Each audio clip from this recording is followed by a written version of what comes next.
डराता है मगर डरने का नहीं। मैं राहुल त्यागी आज मैं लेकर आया हूं आपके लिए अब पार्टनरशिप की वेटेज है आपके बोर्ड एग्जाम में 30 मार्क्स की।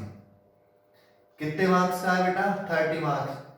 ठीक है, सबसे पहले हम चर्चा करने वाले हैं इसमें। सबसे पहले हम बात करने वाले हैं अकाउंटिंग फॉर पार्टनरशिप फर्म में बेसिक की पार्टनरशिप फर्म होती क्या है, पार्टनरशिप होती क्या है। बेटा पार्टनरशिप कुछ नहीं होती, केवल क्या है, एक रिलेशनशिप है। रिलेशनशिप का मतलब क्या है? एक संबंध है, एक रिश्ता है। किसमें?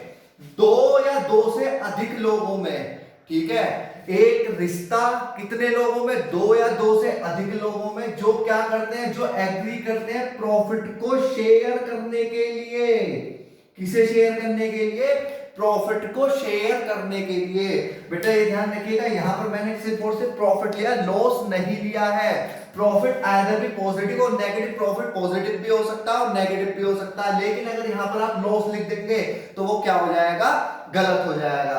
कैरिड बाय ऑल, या तो बिजनेस कौन करे? सारे कैरी करें, या फिर any one of them acting for all, या उनमें से एक जो किसे सबको रिप्रेजेंट कर रहा हो। सर मतलब बेटा इस लाइन का मतलब है कि म्यूचुअल एजेंसी। क्या? म्यूचुअल एजेंसी, यानी कि एक पार्टनर प्रिंसिपल भी है एज वेल एज एजेंट भी है। सर वो कैसे? सपोज करिए बेटा राम, मोहन और सोहन। ठीक है, राम, मोहन और सोहन तीन पार्टनर हैं। ठीक है, राम, मोहन, सोहन तीन पार्टनर है। राम ने किसी कंपनी के साथ क्या कर लिया? कॉन्ट्रैक्ट कर लिया है। क्या कर लिया है? कोई कॉन्ट्रैक्ट कर लिया, तो उससे जो भी मेरी अर्निंग होगी वो किस में डिस्ट्रीब्यूट होगी? तीनों में डिस्ट्रीब्यूट होगी या नहीं होगी? जी सर होगी। तो बेटा इसे क्या कहा जाता है? म्यूचुअल एजेंसी, यानी कि वो एक दूसरे के principal as well as agent का काम करते हैं। क्योंकि ये क्या कर रहा है? पूरी फर्म को रिप्रेजेंट कर रहा है। और बाकी पार्टनर के, अगर मान लीजिए सोहन करता है तो कौन भी रेस्पॉन्सिबल होंगे उसके लिए? राम और मोहन। तो बेटा डेफिनेशन समझ में आई। पार्टनरशिप होती क्या है? पार्टनरशिप एक रिश्ता है, एक संबंध है जिसमें दो या दो से अधिक लोगों में जो क्या करते हैं? प्रॉफिट शेयर करते हैं। बेटा ये क्या है? आपका कीवर्ड है, ध्यान रखिएगा। अगर आप ये कहते हैं it is a relationship between two और मोर पर्सन, तो ये पार्टनरशिप नहीं होगी। अगर दो व्यक्ति मिलकर या दो से ज्यादा व्यक्ति मिलकर कोई बिजनेस करते हैं लेकिन उनका मोटिव प्रॉफिट कमाना नहीं है, तो वो पार्टनरशिप नहीं कहलाई जाएगी। पार्टनरशिप कब कहलाएगी? जब उनका मेन मोटिव क्या होगा? प्रॉफिट कमाना होगा। उसे क्या कहा जाता है? पार्टनरशिप। ठीक है बेटा, पार्टनरशिप समझ में आया? सर ये तो आ गया हमारी समझ में। चलिए बेटा, इसमें तीन टर्म्स होती हैं, एक तो पार्टनर्स, एक पार्टनरशिप फर्म और एक क्या होता है? Firm name. ठीक है बेटा, पार्टनर जो इंडिविजुअल है, मैंने भी आपको एग्जांपल दिया राम, मोहन और सोहन। ठीक है, अगर मैं अलग अलग सेपरेटली बात करूंगा तो ये क्या कहलाएंगे? पार्टनर कहलाएंगे। अगर मैं कलेक्टिवली एक साथ नाम लूंगा तो ये क्या कहलाएगी? पार्टनरशिप फर्म कहलाएगी। और जो इसका नाम होगा, सपोज करिए मैंने आरएमएस, आरएमएस इसका नाम लिखा हुआ है, तो ये क्या कहलाएगी? फर्म का नाम कहलाएगा। ठीक है बेटा, अगर आप कलेक्टिवली, अगर सेपरेटली बात करते हैं तो वो क्या कहलाते हैं? पार्टनर कहलाते हैं। कलेक्टिवली बात करेंगे तो क्या कहलाएंगे? वो फर्म कहलाएंगे। और जो भी उसका नाम होगा, जिस नाम के अंडर में वो काम कर रहे होंगे, जो भी उनकी फर्म होगी, उसे क्या कहा जाएगा? फर्म का नेम कहा जाएगा। ठीक है बेटा, चलिएगा।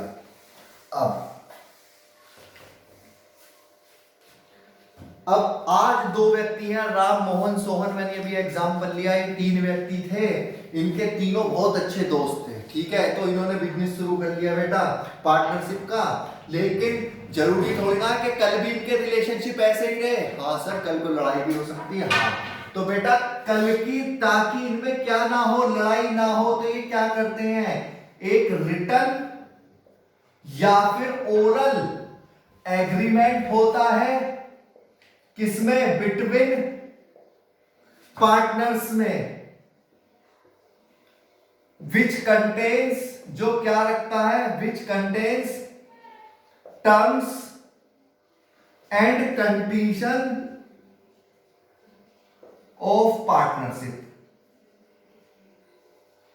आया समझ में बेटा या नहीं? एक रिटर्न और ओरल एग्रीमेंट, रिटर्न या ओरल एग्रीमेंट किसमें? पार्टनर्स में, जो क्या करता है, जिसमें टर्म्स एंड कंडीशन लिखी हुई होती है पार्टनरशिप की, उसे क्या कहा जाता है? इसे कहा जाता है पार्टनरशिप डीड। क्या कहा जाता है बेटा? Partnership deed. ठीक है सर, पार्टनरशिप डीड एक बार और बताएंगे? हाँ बेटा मैं एक बार और बताऊं। एक बार बताइए, आज कोई भी दो व्यक्ति हैं, सपोज करिए 2 या 3 व्यक्ति मिलकर क्या करा, उन्होंने एक फर्म बनाई। आज उनकी रिलेशनशिप बहुत अच्छी है, कल को उनमें किसी के बात के ऊपर लेकर लड़ाई झगड़े हो जाए तो क्या करना पड़ेगा? फर्म बंद करनी पड़ेगी मुझे। तो उसी चीज से बचने के लिए वो क्या करते हैं? एक एग्रीमेंट करते हैं। बेटा एग्रीमेंट रिटन भी हो सकता है और ओरल भी हो सकता है, लेकिन एक बार बताइए दोनों में से कौन सा बेनिफिशियल होगा? सर रिटर्न वाला होगा। हाँ क्यों होगा?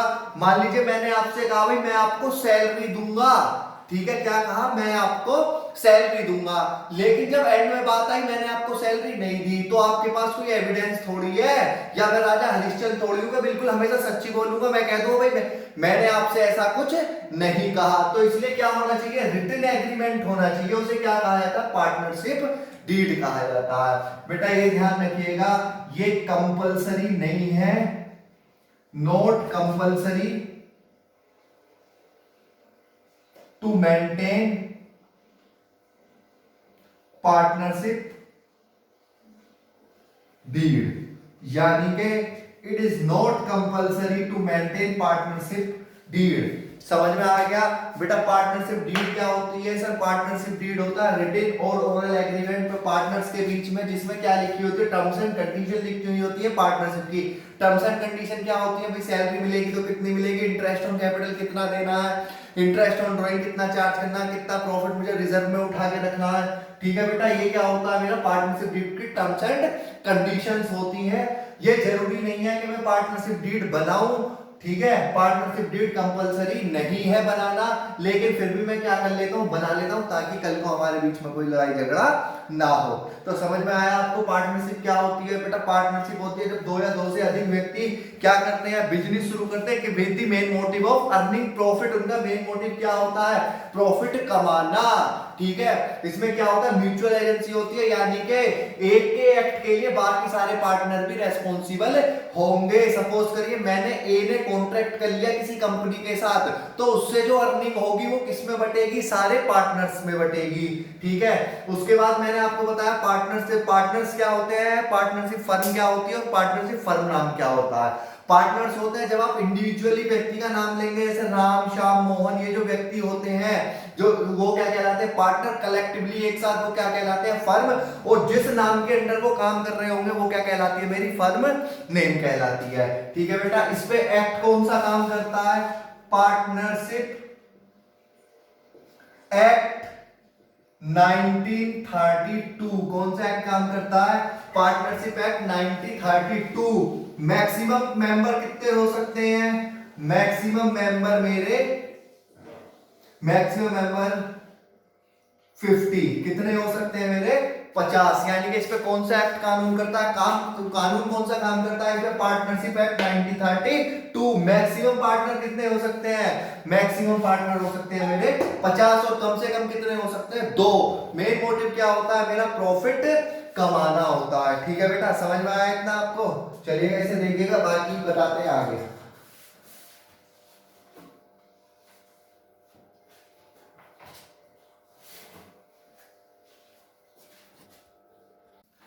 चलिए बेटा, पार्टनरशिप की चर्चा को आगे बढ़ाते हुए हम बात करते हैं किसकी? Features of partnership.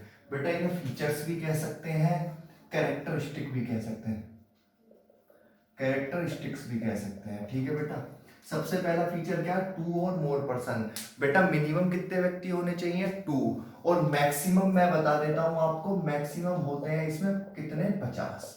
यानी कि किसी भी पार्टनरशिप फर्म में 50 से मेंबर ज्यादा नहीं हो सकते, और कम से कम कितने होने चाहिए? 2 होने चाहिए।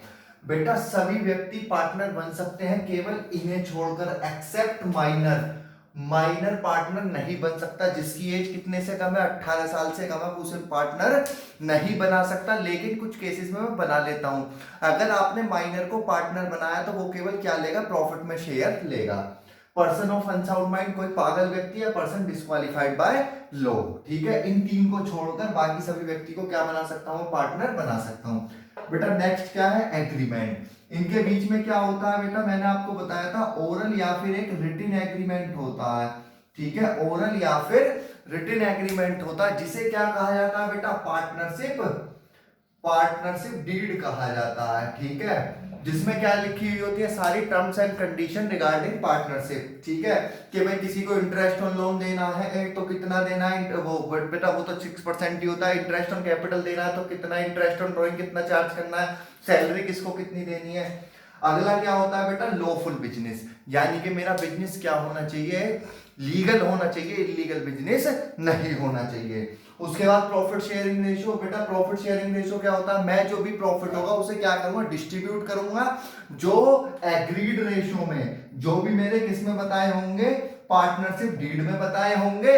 और अगर पार्टनरशिप डीड नहीं होगी तो बेटा किस रेशियो में बटेंगे, इक्वली बटेंगे। बेटा लास्ट क्या आता है, लास्ट इसका फीचर है, मैंने आपको पहले भी बताया था, business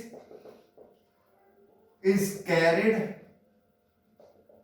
by all or any one of them acting for all। Sir ये क्या होता है बेटा, म्यूचुअल एजेंसी। म्यूचुअल एजेंसी का मतलब होता है कि बेटा एक पार्टनर के एक्ट के लिए बाकी सारे पार्टनर भी क्या होते हैं, बाइंड होते हैं।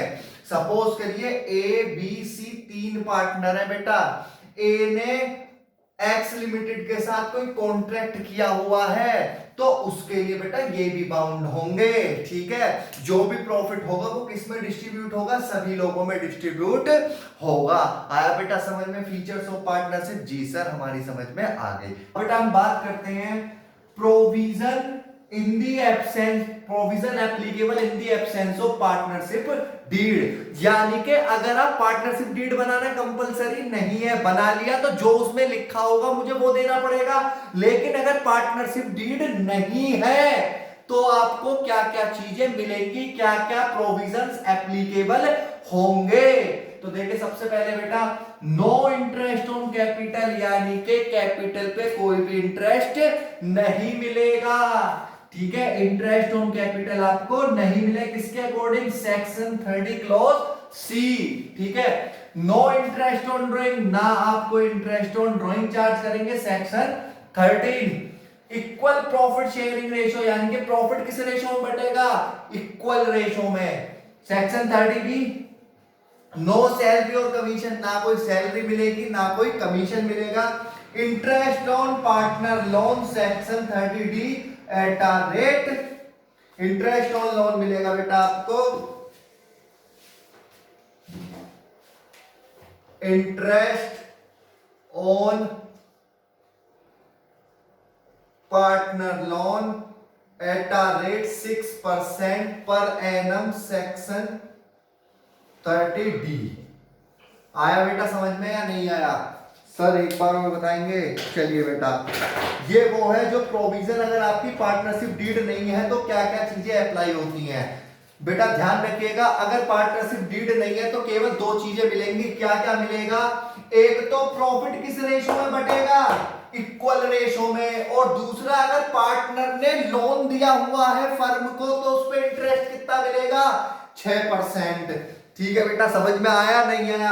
अगर पार्टनरशिप डीड नहीं है तो केवल दो चीजें मिलती हैं, एक तो क्या मिलेगा, प्रॉफिट शेयर इक्वल डिस्ट्रीब्यूट होगा, दूसरा क्या होगा, interest on partner loan 6% per annum आपको मिलेगा। ठीक है, बाकी ना आपको कैपिटल मिल रहा है, इंटरेस्ट ऑन कैपिटल, ना आपसे ड्राइंग चार्ज किया जा रहा है, ना आपको सैलरी मिलेगी, ना आपको कमीशन मिलेगा। केवल क्या चीजें मिलेंगी, इंटरेस्ट ऑन लोन 6% और प्रॉफिट किस रेशो में डिस्ट्रीब्यूट होंगे मेरे, 1:1:1 में।